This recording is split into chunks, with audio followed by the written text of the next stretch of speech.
Hi, I'm William Elliott, Dynamics and Recovery Lead for UB SEDS. I'll be discussing our design process for simulating stability and designing the recovery system.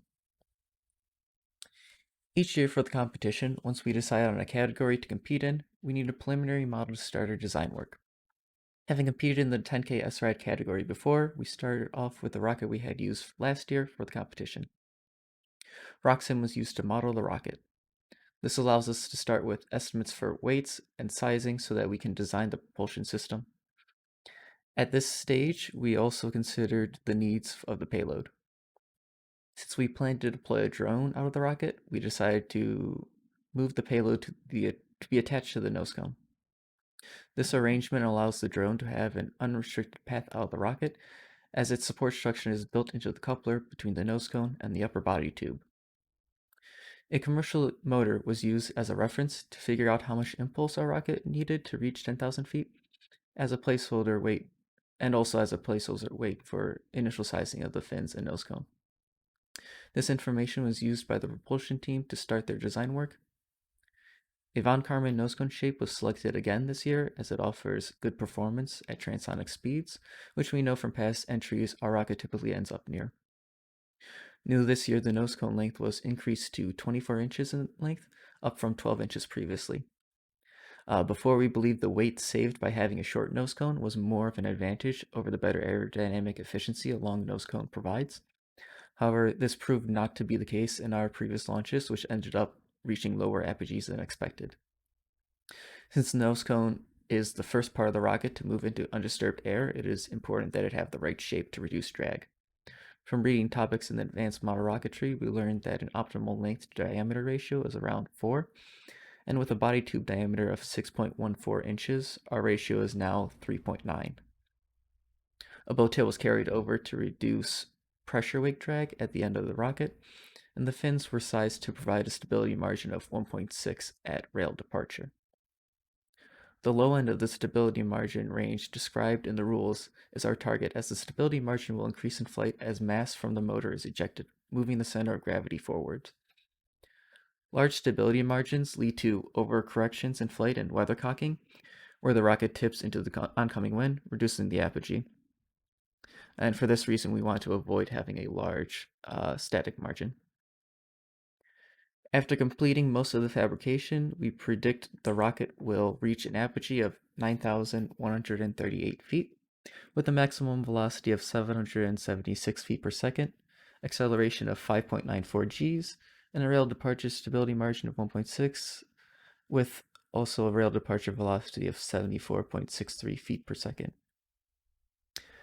With initial sizing complete, the structures team and propulsion team used this information to come up with more detailed designs. As parts were designed and fabricated, the RockSim model was constantly updated to track the center of gravity placement to ensure that stability was maintained.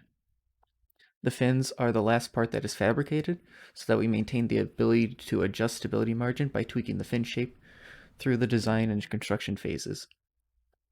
Once the total weight of the rocket is clear, we designed our own SRAD parachutes. This year is our second year fabricating SRAD parachutes and the third year flying on SRAD parachutes.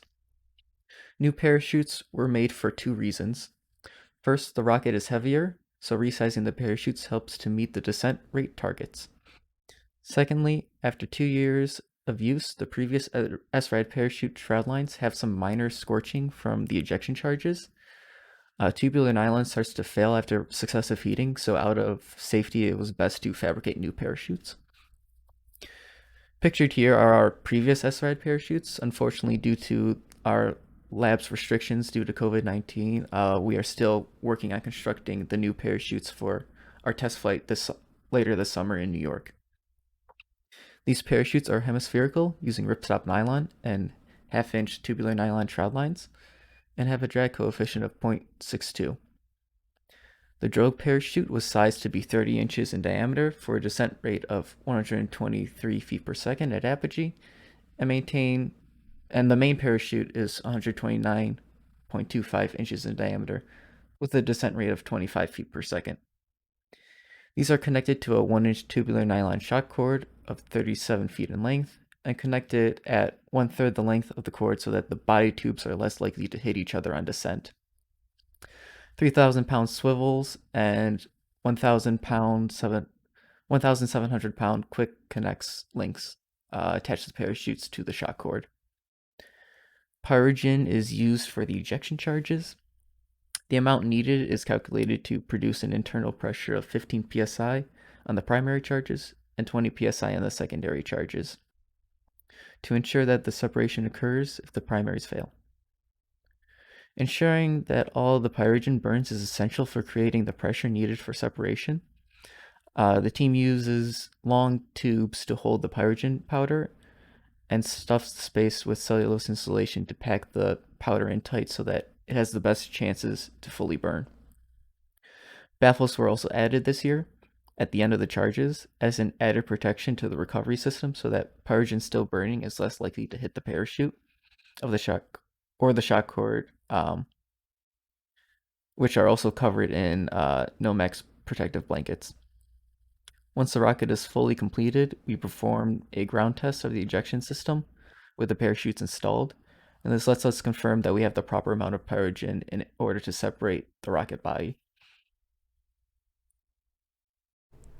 The structure consists of 3 sections. The upper section contains the 24-inch long nose cone and the top 15¼ inch of body tube externally. Internally, it houses the payload bay.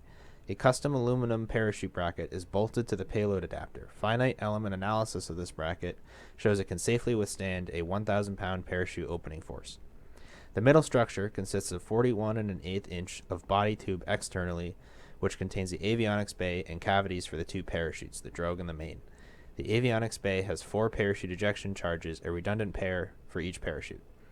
The flight computers and tracking hardware are mounted to a carbon filament 3D printed sled housed in an aluminum extrusion frame for extra rigidity. This frame also serves to take up the ejection charge loading away from the 3D printed plate, which was verified with finite element analysis.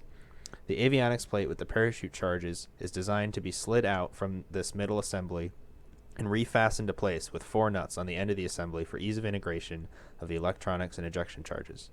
The lower structure is 31⅜ inch of body tube with the 7-inch boat tail at the end. It houses the motor, which is retained by a 3/8 inch threaded rod that is bolted to the motor forward enclosure in a 1/4 inch thick internal bulkhead. Redundant retention is provided by a lip on the underside of the boat tail. The fiberglass Nomex honeycomb sandwich construction fins are mechanically locked into the fin can with corresponding tabs on the fins and 3 internal fiberglass bulkheads. The custom machined aluminum rail guides are magnetically retracted for reduced drag during flight upon leaving the rail. All fiberglass is custom made, hand laid in-house from glass cloth and Fiberglass System 2000 epoxy. All machining is done from stock material by students either in our school's engineering machine shop, in our lab, or with our club's CNC router. Our team prefers to do as much fabrication in-house as possible, as it provides a more hands-on experience, a greater satisfaction in building the rocket ourselves, but perhaps most importantly, it forces us to consider the manufacturing process in our design.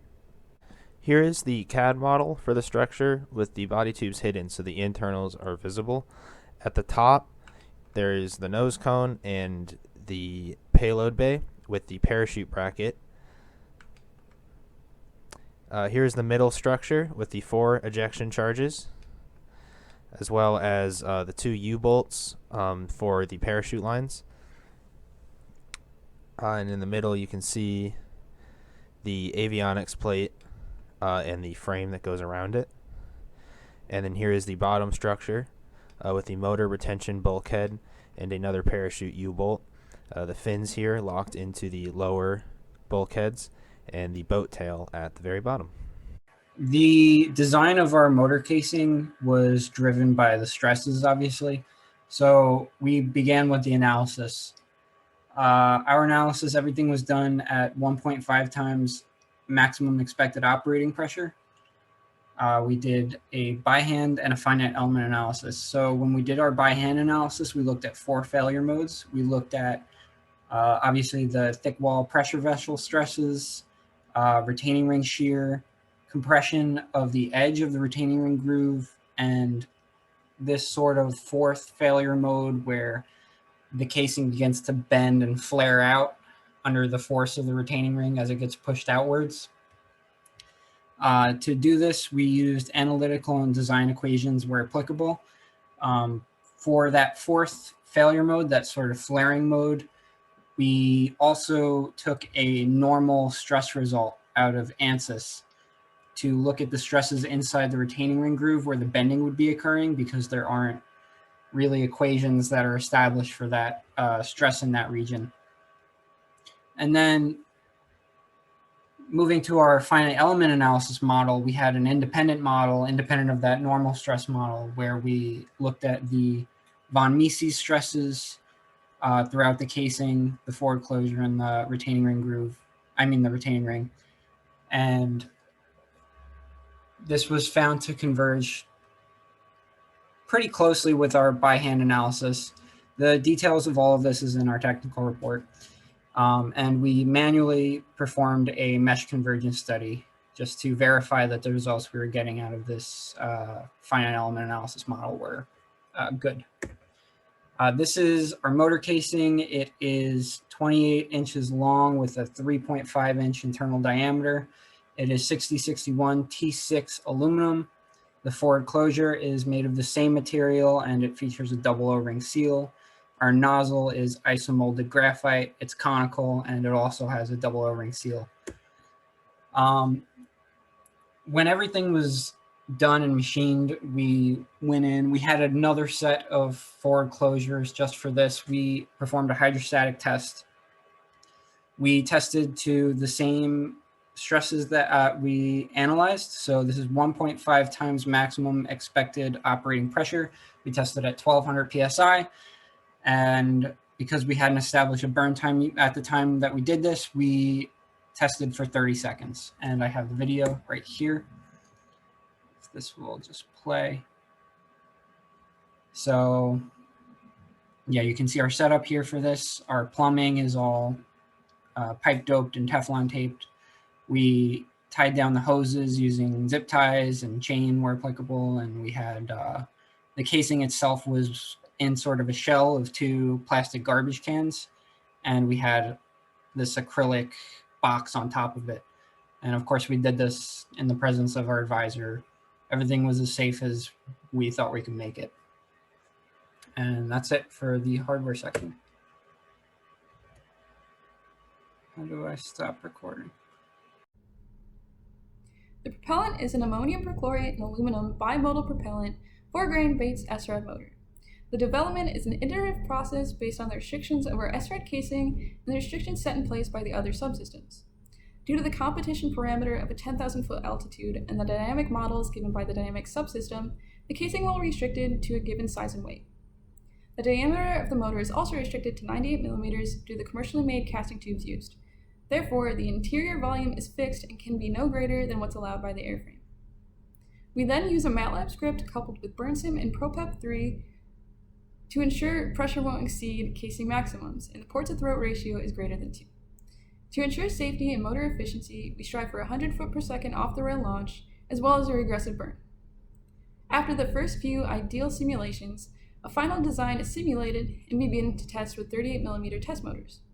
After 3 successful burns are completed, we then move to 98mm motors that would be used in an actual flight. Once we find the ideal 98mm test configuration, we make 2 final 98s, one for an actual flight, and the other for a final test using the casing we're going to fly with. Additionally, the avionics system is a TC with 3 sensor modules for barometric pressure, accelerometer, and a GPS combined with Kalman filter to provide optimal apogee detection. Also, live telemetry is provided with the use of a 10 kilobyte per second radio. Our avionics system has been flight tested through the last 2 IREC competitions.